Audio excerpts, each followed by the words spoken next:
You're listening to the Journey Podcast. Join us today as we journey into the heart of breaking cycles, exploring how embracing courage, self-awareness, and inner strength can lead us toward a new future. Hi, I'm Petra Brunbauer, and with decades of experience with sadness, pain, anxiety, and stress, I finally figured out how to leave all that behind. And this podcast shows you how to break free permanently so you can reclaim your sanity and find the self-esteem and energy to go after the life you desire. With real talk about mental health, holistic healing, and the tough journey of coming out the other end. This is the Journey Podcast. Welcome to today's episode. In this episode, we delve into the profound process of breaking cycles that no longer serve us, guiding listeners through the journey of transformation and healing.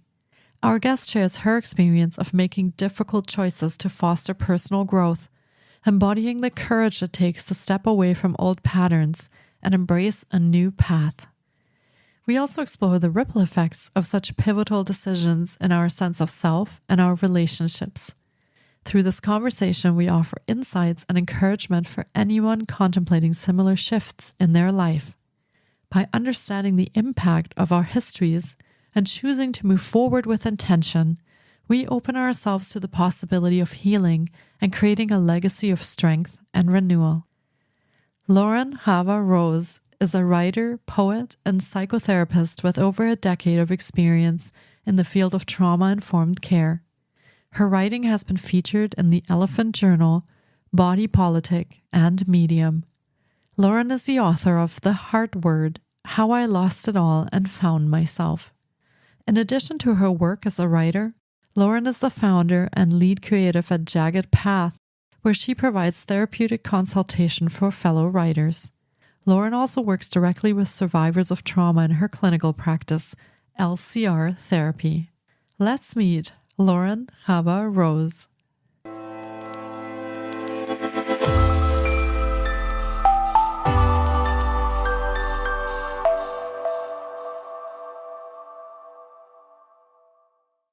Hi, Lauren. It's so great to have you on the podcast today. I've been looking forward to getting to chat with you because breaking cycles is such a powerful topic for today's conversation, and I'm really glad you're here to talk about that. Welcome to the podcast. Thank you so much. I'm really honored to be here, especially talking about such an important topic that I think will really resonate with a lot of people out there. Yeah, absolutely. There's so many things that keep us hurting and stuck. And so it's great that we're going to shine a light on those. So do you want to share a little bit about yourself and who you are, where you've come from, and how you've come to do what you do today? I think listeners would be very curious about that. Yeah, thank you so much. I think it's been really interesting because what I do is really what I've come from kind of emotionally. And I think that's not unique to me. A lot of us, I think, are called to healing work because we know exactly what it's like to walk through fire. And that is my story. And that's really what I bring to the work. So in my professional life, I am a psychotherapist. I specialize in all forms of relational trauma. And I also am a writing coach. And I work with people that are really trying to work on any kind of writing project, a book, a long form paper or piece. And it's really easy to get stuck in the creative process. I know that really well myself because I also wrote a book. And so I like to be able to help people walk through their own journey of creativity so that they can bring their stories into the world, because just like I know that the world really needed my story, I think there are so many people out there whose stories need to be told. And I would hate for things like writer's block or inner critics to get in the way of that. Yeah, absolutely. I like the idea that you're combining therapy and writing, because those are actually two very therapeutic tools that are coming together. So yeah, I love the thought of that. Now, do you want to share a little bit about your story and maybe how that relates to what you do as a psychotherapist or how you work with people today. I'm sure that has had a connection and an influence as well. Yeah. So I wrote a memoir that is called The Heart Word: How I Lost It All and Found Myself. And I think that subtitle really is what happened. It really is the juicy part of this story.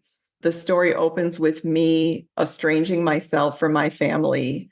And I thought that was the end of my journey, but it actually was the beginning of really kind of an incredible cycle breaking hero's journey-esque story of starting to realize that there were so many things that really were not me, that had been just sort of put on me because of generational trauma and conditioning. And my book is really about peeling back every single one of those layers until I got to the root of who I really am. And Yeah. that really is exactly the kind of process I walk people through in therapy. That's the kind of process I walk people through in their writing, because in order for us to really understand who we are, a lot of times it is more of an unbecoming all the things that we were told to be, that we thought we were, that we're not actually at all who we are. And so I wanted to tell my story so that people understood that I know what that's like. It sounds like a very, very powerful and profound story and path that you have walked. Now, some listeners might feel anxiety around when you say I estranged myself from my family. So that would have been a very difficult decision, I'm sure. And how do you cope and how do you manage when you have decided to take a step like that? And maybe for some listeners, the steps are different, but at some point, there's probably something that you have to change or have to let go of in order to move forward and to heal. How do you manage all those feelings that come up, the doubt, the fear, the anxiety? How do you work with all of that? Yeah, I think that's a really good point. And certainly, this was not a decision that I made lightly at all. It took me an entire decade to walk away. And I think that it really was just sort of a slow process of starting to listen to the deeper part of myself that was telling me that this wasn't working. I was trying everything to stay in my family, but it just wasn't safe. It wasn't working, and no one else was trying as hard as I was to create that safety. And ultimately, I realized that my heart was breaking more in the family than it would have outside of it. And that being said, I want to be really clear that I didn't just kind of jump off a cliff. This took me years of planning, of talking to my friends, of making sure I had a support system on the other side. I met with a financial planner to make sure that I could be okay. I had a great therapist walking me through everything. And I really would recommend that if someone is on the brink of a very big choice like that, that is going to result in a huge life change and a lot of loss, to just know that you can take your time and you can build a support system internally and externally as well. Yeah, that's a good point. Because if we jump off and we don't have that support, we don't land anywhere, it will make it very difficult to A, stick with that choice and B, feel happy about that after. So, yeah, great point. Now, how do you feel on the other side of that decision now? You look very happy, but how has that played out for you? What changes did you notice in yourself after you walked away and said, okay, I'm going to change that? What changed for you? Yeah, I think, a lot of things changed, but I really felt like I was finally living in congruence with what I always knew to be true. I got to build my life my way. All of those things felt so freeing. And there's a part in the book right at the beginning where I have just estranged myself and I mailed letters to my parents. That's how I told them that there was a no contact boundary that was initiated. And I had a friend go with me in order to support me in that process when I went to to FedEx is where I actually did that. So I could get a receipt knowing exactly when they picked it up, because I feel like that was the last thing. That was the last thing I was going to see from them. And I just needed that. And my friend turned to me right after we mailed the letters and said, "How do you feel?" And I said, "Free." And that was the first thing that came to my mind. And it was not what I had expected at all. I thought I was going to be immediately flooded with fear and grief. And all of that came. It came a little bit later. But I think the overwhelming feeling was freedom. And that has stayed with me. And it's been 5 or 6 years now since I've been totally no contact. So certainly, I'm not going to sugarcoat how hard it is on a daily basis to be sort of what I refer to as a chosen orphan. I really did sort of choose to orphan myself, and the world is set up for biological families. And it's the assumption everywhere you go, everybody wants a certain emergency contact. Everybody asks you about your parents. And I kind of went right into that world and just decided to remake it for myself. And so certainly there are struggles with that. And it just felt so freeing and so necessary for me to walk away in the way that I did. It sounds to me like there had to be a turning point where what you were experiencing came to a point where you said, "This is no longer helping me. This is actually harming me more than it's doing me good." So it sounds a little bit like when people make decisions like that, big life decisions, and they take their time, you said it took a decade for you to come to this decision, that there has to be some kind of trade-off to be ready to make that decision. Did you feel that you came to a point like that where really the straw that broke the camel's back and you said, "That's it, not one step further, I'm going to make this decision now"? And does that work like that for your clients as well?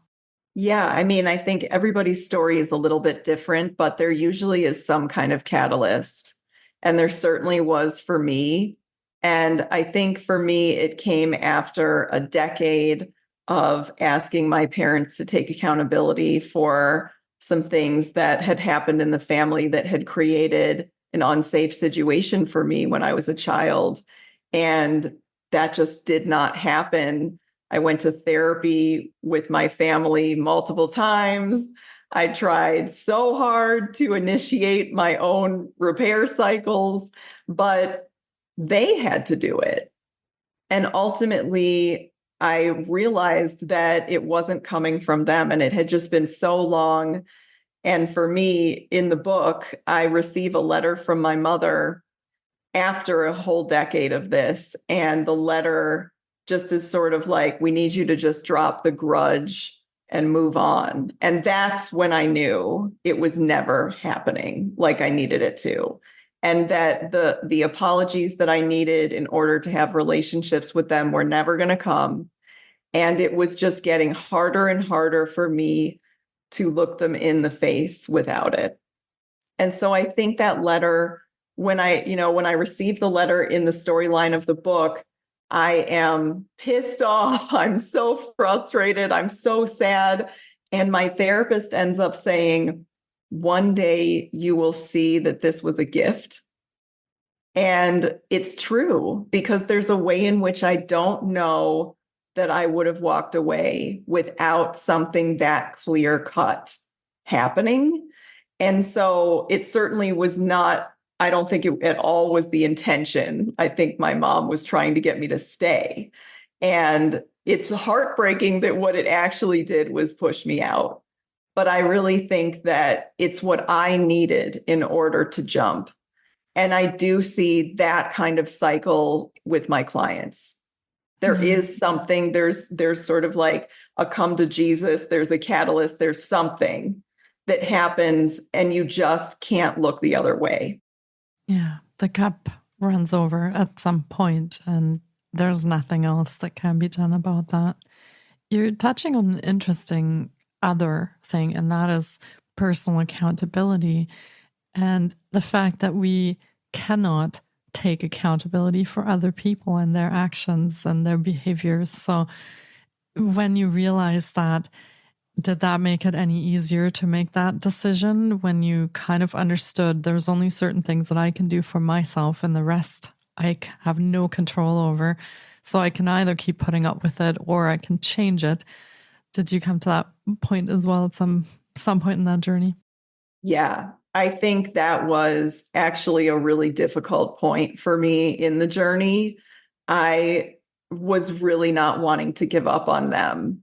And I think it just was one of those moments where I did realize, they're adults and they could do this, especially if they know how much is riding on it. And for whatever reason, I'm certainly not going to speak for them, but they just couldn't get there. And that, I think once I really stepped back and I stopped trying so hard to do it for them, that's really when I realized it was time to go. And so that's true of any relationship, certainly not just family, but adults need to take accountability themselves, and no one can push anybody to do that. It's inner work that they're going to do or they're not going to do. And sometimes the grief of letting go of that is one of the hardest things we do. Yeah. And I'm kind of thinking that in a lot of situations, we always think that if we just try harder or if we can just put more effort into it or be nicer or be more agreeable, that things will change. But I think you have very clearly said now that it does not work like that. So, for any of our listeners who are in relationships and who are having challenges with them, it would be worth looking at where that accountability lies and maybe having a thought about that. Because likely the more effort you put in, it's not going to change other people's perception of what's going on in the situation. So, yeah, very, very good point there. Yeah. And I want to add, for anyone that is listening to this and feeling it really tug at their hearts, what we're both saying, to be really gentle with yourself as you start to realize this harsh truth that you can't do it for them.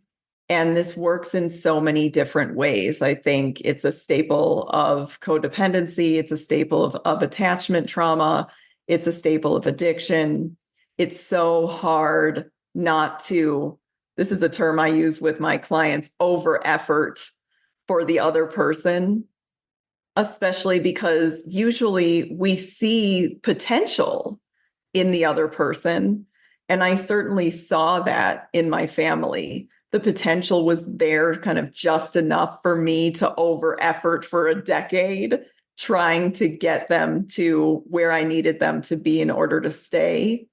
And that's just not, it's exhausting. It's absolutely exhausting. And so I just think to be really gentle with yourselves if you are hearing this and it's really touching your heart. Absolutely. And you did mention before that it was grief that you felt when that realization came and you had to let go of those things. So to really take care of yourself and give yourself that space and find things that help you through that time.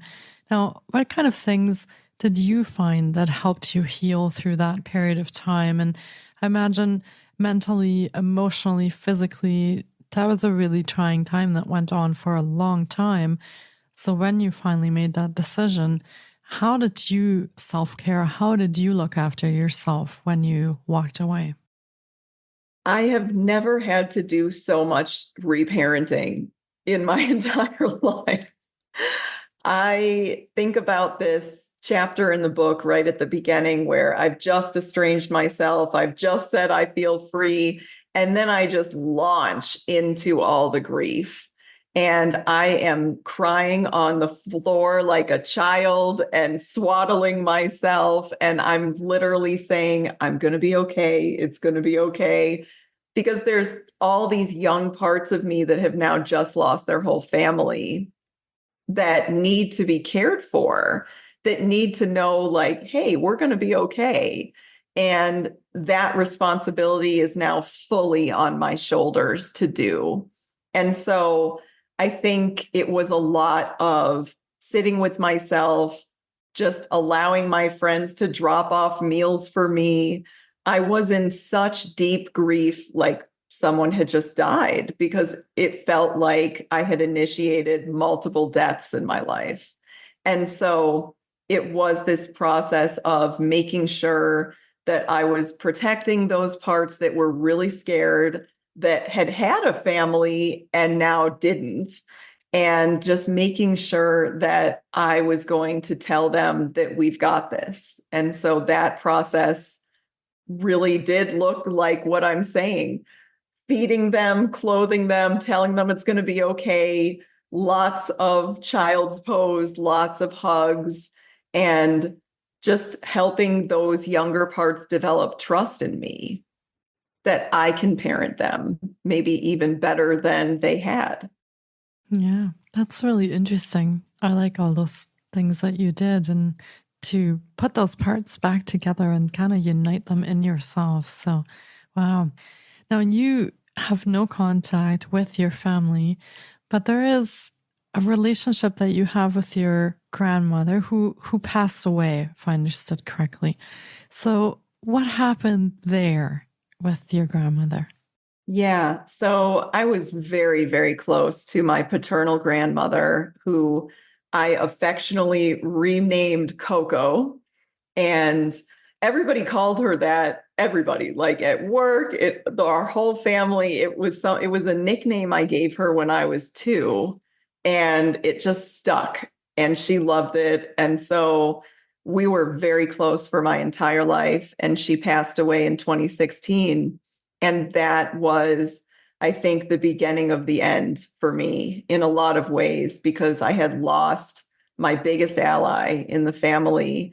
And I did feel like when she passed away, I did feel pretty orphaned in that respect, of just feeling like the people that were left, I was in a lot of tension with. And she had passed away at a time when I had already been low contact with my parents. And so it was the deepest grief I've ever felt in my life, coping with that loss. But what was really interesting, and something I did not at all see coming, was that she started to visit me pretty soon after she died. And this was not something I had believed in. I am Jewish. I was raised pretty reform. And it just sort of felt like the motto was, you die and you're dead. And she was proving otherwise, and just sending very strong symbols that she was with me. And one of the strongest ones came the day that she died. And I walked into my bedroom of my apartment right after my dad had called me to tell me that she had passed away. And I was bawling, just with my head in my pillows on my bed. And all of a sudden, the room smelled like mothballs. And I don't have those. But that she had mothballs packing her closet. It was a scent that was very much her. She was very into fashion, had all the best couture, and she needed to protect that. And so apparently that was the thing. And it was so unbelievable, because at first I thought I was losing my mind. And I thought, oh, I miss her. I just want to feel like she's here. But it wouldn't go away. And it stuck around for like a while. And that's when I started to be like, maybe this is real. Maybe she's here. And that was sort of the beginning of a very long relationship that I've continued to have with her after her passing, where she will come and visit me in very profound, very direct ways. And for someone that has lost the rest of their family, it is so reassuring and so comforting to feel like I'm never going to lose her. Yeah. I'm just imagining what that would have felt like the first time when you smelled that and you started kind of opening up to the possibility that there was something to that. How did that change your world perception? That must have been profound for you. And to be open to that, how was that for you emotionally, mentally? How did that affect you? Yeah, I mean, I think that it affected me in a very transformative way. I really did start to open up to a lot of things that I had just maybe not given a second thought to. And I don't know that that would have ever happened if she had not done that and then continued to do it in very obvious ways, because that also is exactly who she was in her life, is a very blunt, very obvious person. And so she was showing up in ways that were very her. And that was something I could not ignore. Is that something that you work on with your clients then? Being open to possibilities and possible other paths or options. And is that flexibility important to our healing journey? Does that figure into it somehow? I love that question. I absolutely think it's essential to the healing journey, especially hearing you say that. I think I'm having kind of a light bulb moment of just how important that is. And I certainly feel like my story, and for the clients that have read my book and then talked about it with me, we talk a lot about Coco in the book and the spirituality element of what that meant to me. And it has had a really profound impact on a lot of my clients to read that. And I certainly want to respect everybody's spiritual views. I'm certainly not here to push anything on anyone, but I really love what you're saying about just the idea of remaining curious.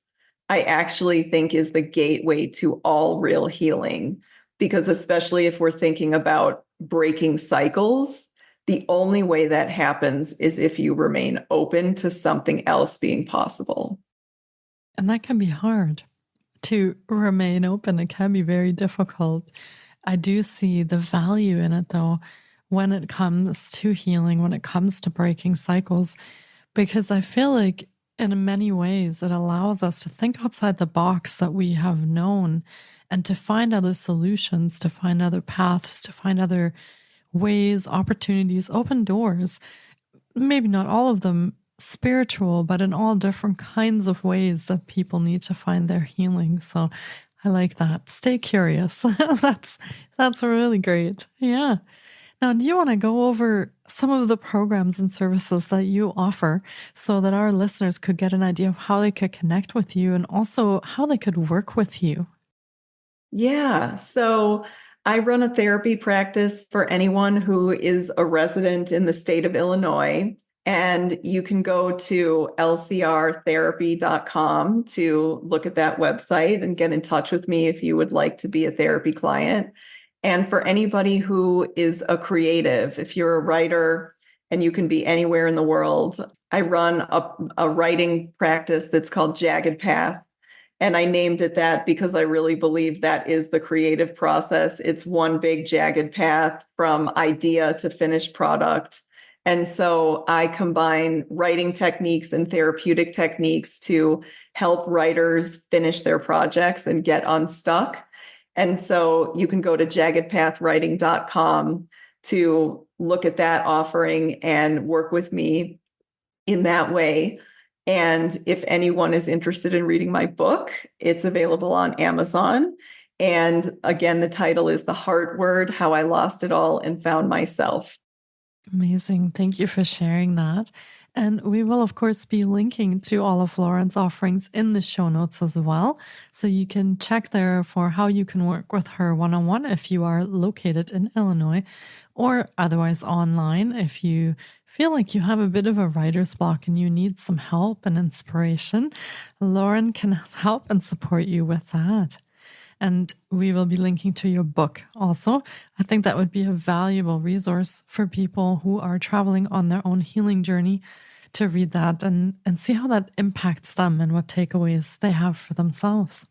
Well, this has been another incredible episode, and I really hope our listeners have enjoyed our journey into breaking cycles as much as I have.